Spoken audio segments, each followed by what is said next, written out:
So given this table of values, I want you to determine, first of all, what's the difference between the x values or the x coordinates.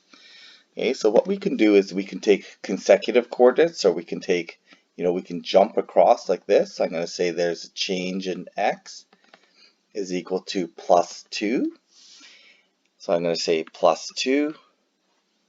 Okay, and I'm going to say then as long as I make my change in y's the same amount, okay, so oops, this is wrong here.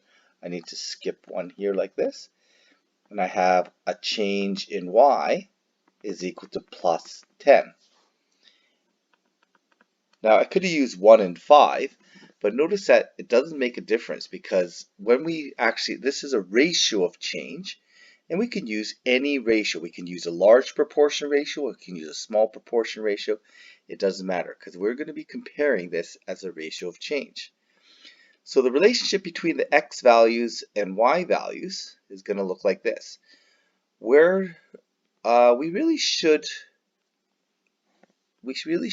maybe say where it starts. Okay. Well, we need to know where it starts. So I'm going to use this proportion of change, okay, to go backwards. Okay, so I'm going to go back to 0. X is 0. So that's going to be minus 1.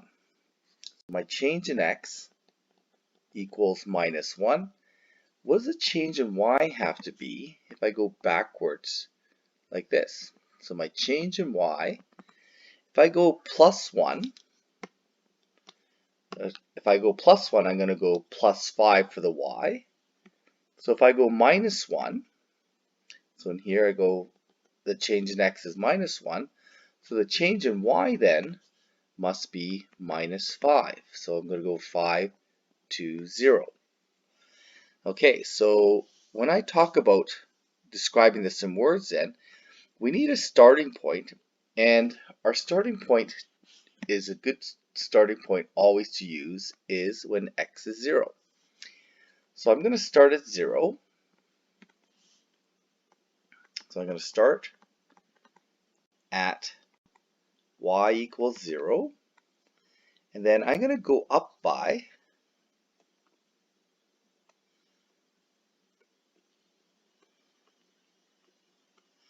so we can describe now the ratio of change, how we increase this, or the angle that we're going to go at, or the slope.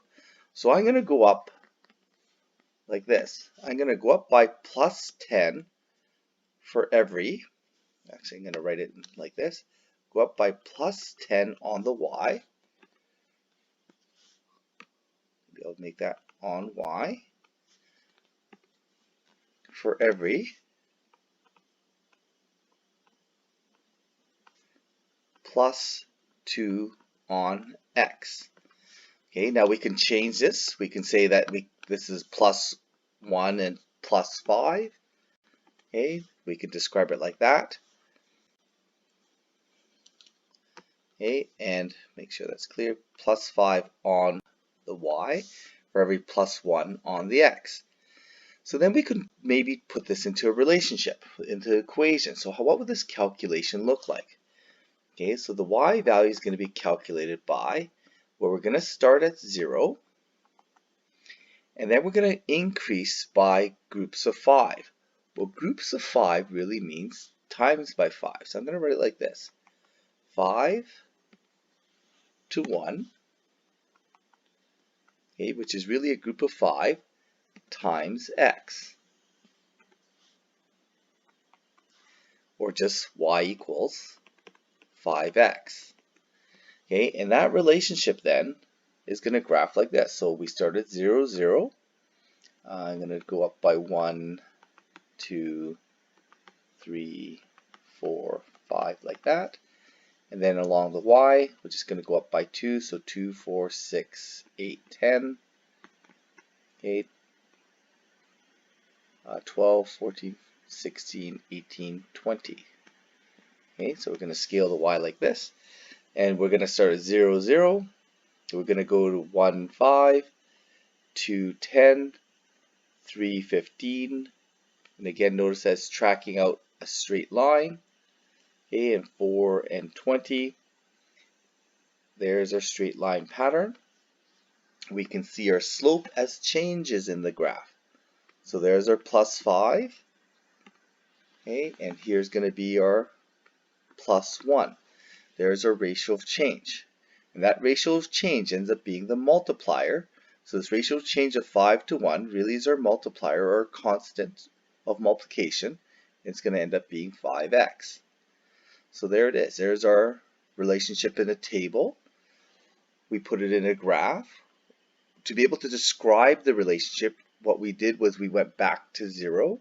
Now we didn't have to start at 0, but that's always going to be our first choice if we can, for now. Down the road, we're going to start wherever it's going to be convenient for us, but for now we want to start at 0.